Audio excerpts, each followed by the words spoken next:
کچھ positive points تو یہ ہے کہ یہ ممالک نے جو ڈونلڈ ٹرمپ کے ساتھ آرٹیفیشیل انٹیلیجنس میں، انفراسٹرکچر میں، مینوفیکچرنگ میں اور آئی ٹی کے شعبے میں جو ایگریمنٹس کیے وہ تو بہت اچھے ہیں، لیکن اس کے ساتھ ساتھ جو آرمز ڈیل کیے ہیں، ہتھیاروں کا جو معاہدے ہی کیے ہیں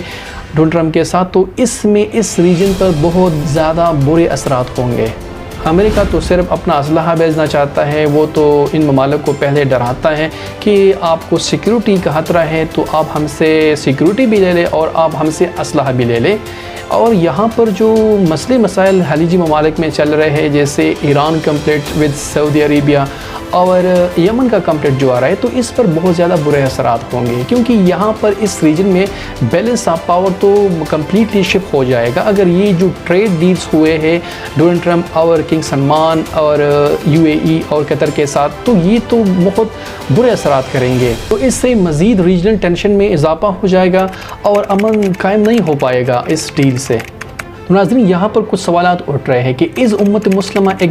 مسلمہ ایگزسٹ کرتی ہے، ہیومن رائٹس ہیومن رائٹس ہے دنیا میں، جو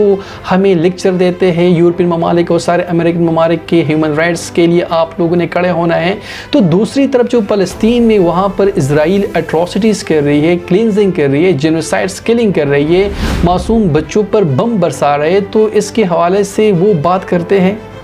نہیں کرتے obviously، کیونکہ وہ اپنے مفادات کے لیے کام کرتے ہیں، وہ اپنے مفادات کو دیکھتے ہیں، وہ کیوں بھی ہیومن رائٹس کو نہیں دیکھتے، وہ وہاں پر ہیومن رائٹس کی سارا قدر نہیں کرتے، اس کے نیشنل انٹرسٹ میں ہیومن رائٹس کی کوئی بات نہیں ہوتی، وہ صرف اپنے نیشنل انٹرسٹ پر بات کرتے ہیں۔ اور یہ کنگ سلمان ہو گئے یا قطر ہو گئے یا UAE ہو گئے، یہ سارے اپنے مفادات کے لیے کام کریں گے، کیونکہ وہاں پر ڈونلڈ ٹرمپ ان ممالک کے ساتھ ٹریڈ ڈیل کر رہے ہیں اور دوسری طرف وہاں پر اسرائیل وہاں پر ان معصوم بچوں پر بم برسا رہے ہیں۔ تو یہ ڈوئل سٹینڈرڈ مسلم ممالک کی بھی ہے اور نان مسلم ممالک کی بھی ہے۔ یہ نہیں کہ وہ نان مسلم ہے تو وہ مسلمانوں کی قدر نہیں کرتے اور یہ مسلم ہے تو یہ قدر کریں گے، نہیں، just the focus on their national interest, کیونکہ انٹرنیشنل ریلیشنز میں کوئی بھی پرماننٹ دوست اور پرماننٹ فرینڈ نہیں ہوتا، صرف ایک چیز پرماننٹ ہوتی ہے اور وہ ہوتی ہے نیشنل انٹرسٹ۔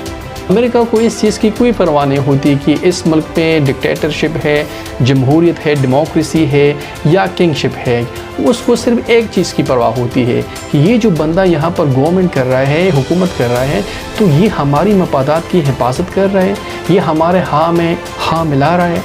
تو اگر ملا رہا ہے تو وہ جمہوریت ہو یا ڈکٹیٹرشپ ہو یا کنگ شپ ہو تو چلے گا، اگر نہیں کرے گا، اس کے بابو جی کے ہاں میں ہاں نہیں ملائے گا تو پھر وہ ختم ہو جائے گا، کیونکہ وہ اس کا تختہ ہی الٹ دیا جاتا ہے، جیسے آپ دیکھتے ہیں لیبیا میں ہوا، یہاں پر عراق میں ہوا، افغانستان میں ہوا، یہاں پر آپ پاکستان کی اگزامپل تو لائے ہے، تو یہ یہاں پر چلتا رہتا ہے۔ امریکہ کی جو اپنے آپ کو بہت ڈیموکریٹک شو کرتے ہیں تو وہ ڈیموکریٹک ہے ہی نہیں۔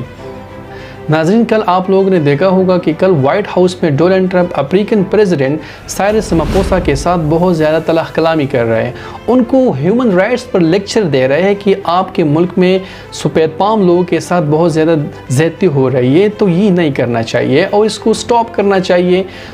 تو سائرس راماپوسا طنز میں بتاتا ہے کہ sir I have no plan to give you, تو وہاں پر تو ہیومن رائٹس کا لیکچر دے رہے ہیں، لیکن جو دوسری طرف فلسطین معصوم لوگوں کے ساتھ جو ہو رہا ہے اس پر امریکن پریزیڈنٹ کچھ نہیں بول رہا ہے، صرف بتاتا ہے کہ ہم فلسطینی لوگوں کو وہاں سے نکال دیتے ہیں، ان کے لیے دوسری جگہ ڈھونڈ لیتے ہیں اور وہاں پر ایسی جگہ بنائیں گے کہ ساری دنیا سے لوگ وہاں پر ٹور وزٹ کے لیے آئیں، کیونکہ قطر نے امریکن پریزیڈنٹ کو بوئنگ 747-8 طیارہ ایز اے گفٹ دیا ہے، تو ساؤتھ افریقن پریزیڈنٹ بتاتا ہے کہ میرے پاس تو طیارہ بھی نہیں ہے کہ میں آپ کو گفٹ کر سکوں، جو آپ مجھ پر الزامات لگا رہے ہیں اور میری فیور بالکل نہیں کر رہے۔ یہاں پر ایک بات واضح ہو جاتی ہے کہ امریکہ جتنا بھی جمہوری ہو جو اپنے آپ کو ڈیموکریٹک شو کرتی ہے، یہ اس طرح سر پروپیگنڈا کر رہی ہے۔ امریکہ کو صرف ایک چیز سے غرض ہے اور وہ ہے اپنا مفادات، اپنے نیشنل انٹرسٹ، چاہے وہ کسی ملک میں ڈکٹیٹرشپ ہو، کنگ شپ ہو، جمہوریت ہو، جو بھی ہو، اگر اس کے ہاں میں کوئی بندہ ہاں ملاتا ہے تو اس کی حکومت چلتی رہے گی، کوئی مسئلہ نہیں ہے۔ اگر اس کے خلاف جاتا ہے، اس کے مفادات کے خلاف جاتا ہے تو پھر وہ حکومت میں نہیں ٹھہر سکتا۔ سکتا، اس کو ہٹا دیا جائے گا، جیسے آپ ابھی دیکھتے ہیں پاکستان میں، لیبیا میں، عراق میں، افغانستان میں۔ تو یہ سارے کیا کرتے ہیں؟ آپ نے دیکھا ہوگا کہ امریکہ نے جب ان ممالک پر اٹیک کر دیا تو وہ کہتے تھے کہ ہم نے جمہوریت پلانی ہے، ان ممالک میں ہم نے ڈیموکریسی کو کھڑا کرنا ہے۔ آپ افغانستان کے دیکھو، وہاں پر جمہوریت ہے